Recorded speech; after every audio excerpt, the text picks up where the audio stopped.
We're on the walls of Derry, Londonderry today, and we're going back in time to 1689 when the Apprentice Boys closed the gates of the city to protect against invading Jacobite forces. And let's not forget, Jane, they weren't very old. They were only weeflas, weechils. That's a Wayans, really. So all those wonderful Ulster Scots words, they're terms for youngsters, basically. For young people, that's exactly right.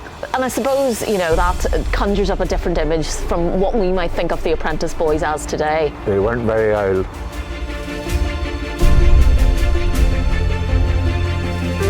We're inside the Siege Museum now on the walls, and this is a list of what people would have been reduced to eating at the time. We've got dog and cat and rat and mouse.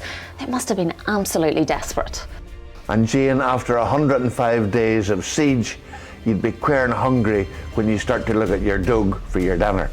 And if you look here, Jane, this representation of a mother and her two children, two Wayans, and the clays they hae on are little Mariner rags. And Ulster Scots for clothes is, of course, clays. That's it.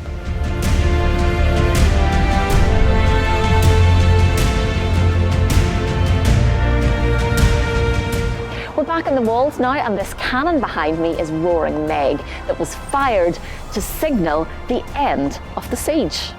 And legend has it, Jane, it was fired by the Reverend James MacGregor, the man who led the 1718 Ulster Scots migration to the New World. The one and only Reverend James MacGregor from Achadui, who founded the settlement of Londonderry in New Hampshire. But that's another story.